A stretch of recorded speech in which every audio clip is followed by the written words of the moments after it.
hi guys, and welcome to this, my first video as now having received my Tesla Model 3. I should say these early shots, by the way, aren't my house, I wish. They're actually a client's house, and I was filming some footage there, and so I take the opportunity to grab the car in front of that beautiful property. I did a video a few months ago now, when I ordered my car, and you can see the little card up there if you want to watch that video. It goes through the ordering process, but the car finally arrived right at the beginning of lockdown, and so I haven't had a massive opportunity to get out and use it, but that's slowly changing now as work's starting to come back, etc. I've got to say, I absolutely love the car, but what I thought for this video is I would just share with you the setup that I've got here at home. About 2 years ago my story started, and I decided to get solar, and again there's a card up on the screen now if you want to watch that video.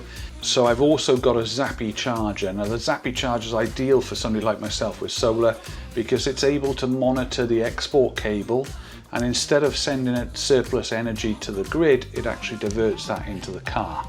And I've done just over 1,200 miles in it, and so far 95% of that energy has been completely free.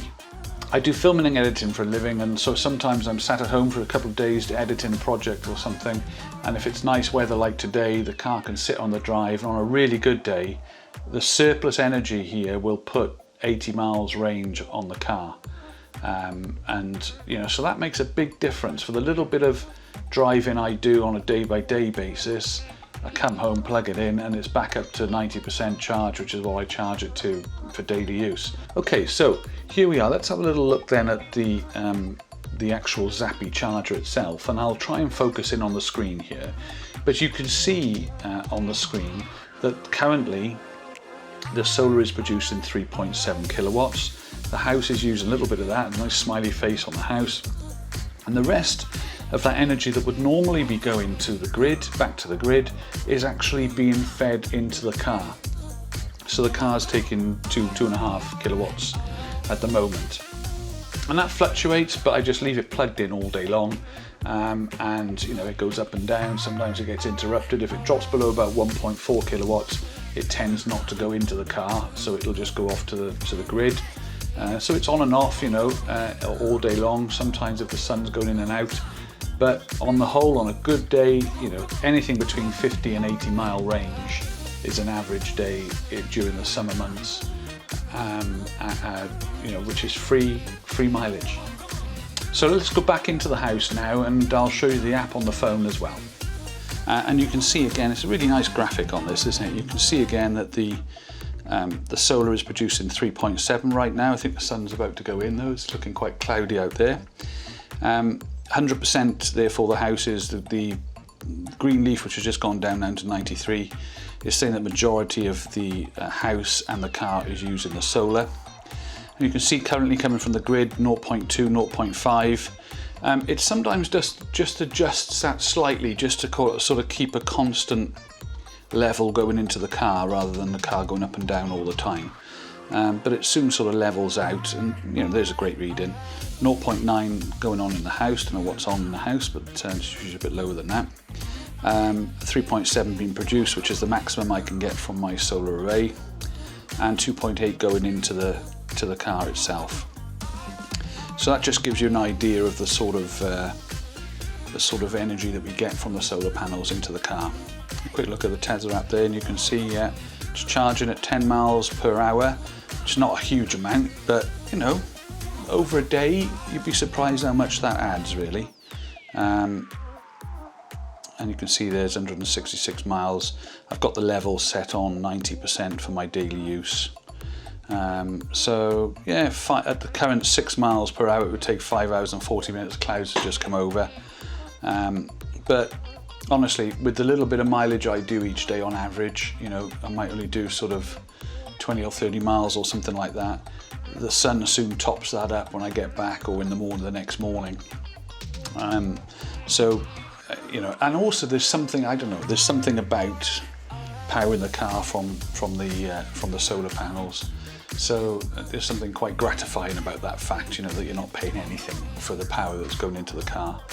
And as I say, probably 95% of the time that's where the power for the Tesla comes from.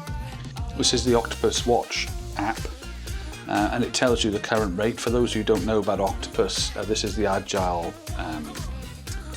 Tariff, which monitors every half an hour the wholesale price of electricity and adjusts the price that you get.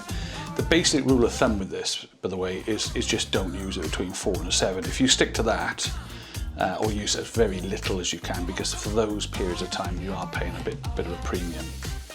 For the rest of the time, it's significantly less than the normal tariff. I think my normal tariff before this was 15 pence a kilowatt during the day, and then there was a 5 pence per kilowatt period between midnight and 4:30 to charge the car.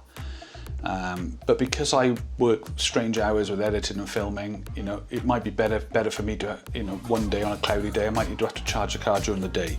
So I just felt this was a much better tariff. But when you open up the app, you can see straight away this is the current rate, 8.32 pence per kilowatt is what I'm paying right now, and it's 12:01 on a Saturday.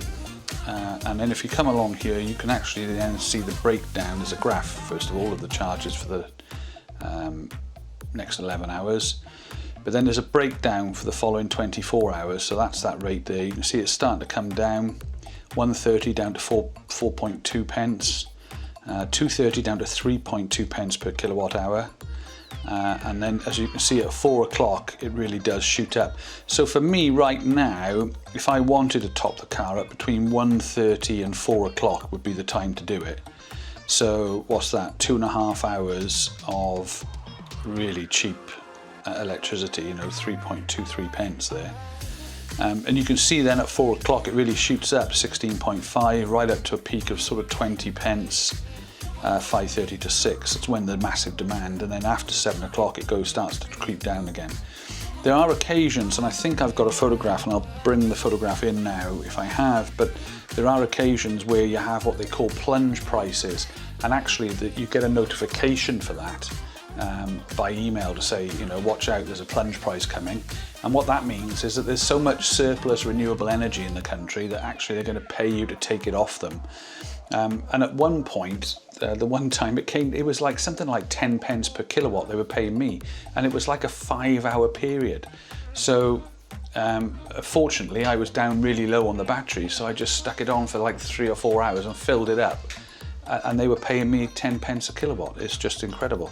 So, you know, you have to keep an eye on it, and you have to, as long as you stick with the rules of not using it between 4 and 7, you're pretty safe. But you can keep an eye on it and make some real benefits of low-cost power for the car. So there we are. So that's the setup. I hope you enjoyed the video. Do like and subscribe. I'm going to put a lot of video content on. I'm going to do one about the operation inside the car. I'll also do some videos on the autopilot as well, just to show you how that works. But in the comments, please do put any other areas that you'd like to see videos on. I'm very happy to do as many videos as I can on this amazing car.